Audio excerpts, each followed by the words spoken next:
YBETV. I'm gonna let you know, hit me up at 1YBETV at gmail.com. Shoot me any type of questions, whether it's got to do with trucking, raising kids, saving money, budgeting, whatever it is, starting your kids a bank account, whatever it is, and I will shoot a video for it with your name in it and your message in it. You already know what it is, your boy Tunchi.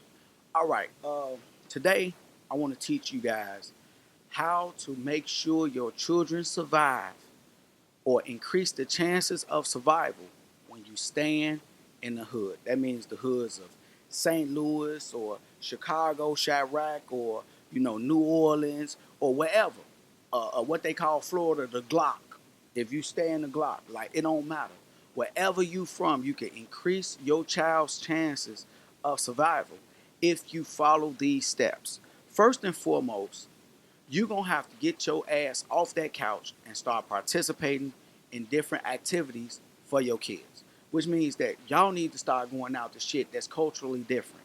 And you need to start going into different areas. Just because you stay in a bad neighborhood don't mean you have to stay in that neighborhood and participate in the activities of that neighborhood.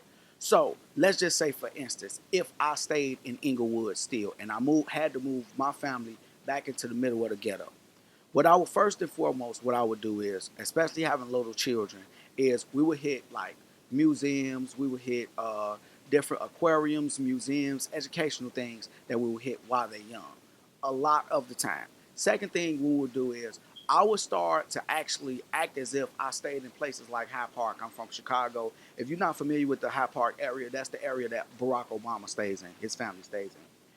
It's a lot of different free programs and different things that they let their children do over there. My children will be mingling with those children because I wouldn't really want my children to hang around the kids in the hood. For instance, the reason why is a lot of the children that come from where we come from, they end up with these psychological disorders that's never diagnosed.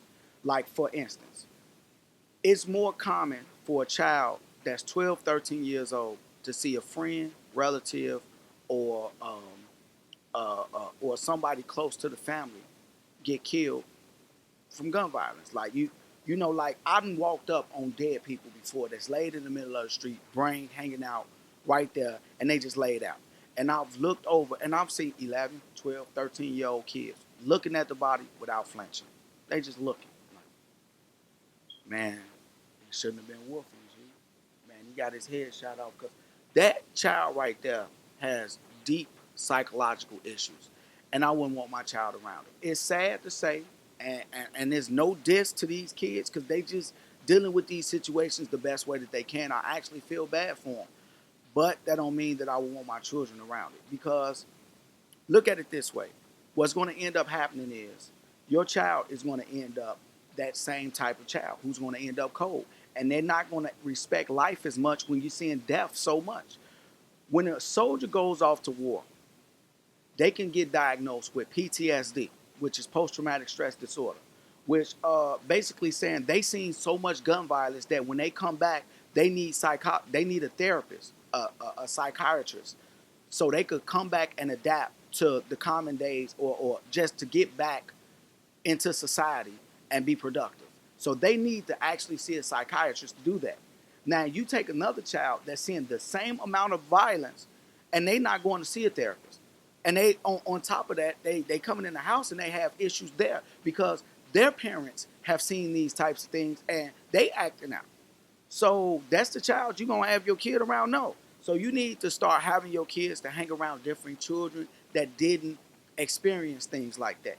And if you do have to have them around that, at least it'll be in moderation and you'll let them see the other side of it. And you need to let them see the other side of peace. So you need to take them out the neighborhood, keep them out the neighborhood. Try not to let them run in no little cliques because your child will be outside screaming gang, gang. I know of plenty of people who got children that they children are actively in the street.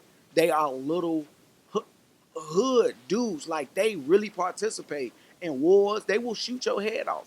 It's grown men fear these children. And their parents are not the wiser because they just think they're going outside to play. But these children are leading little cliques.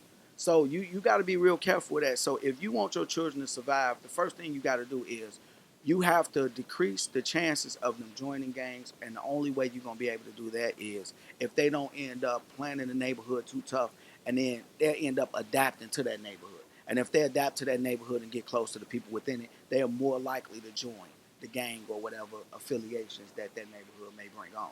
So that's the best thing that you could do. Keep them doing productive things. Take them out to different areas. Let them participate in activities in different areas. And you just keep on doing things like that. And 90% of the way, your child will not end up in the street. And I learned that from experience. You already know what it is. It's your boy Tunchi.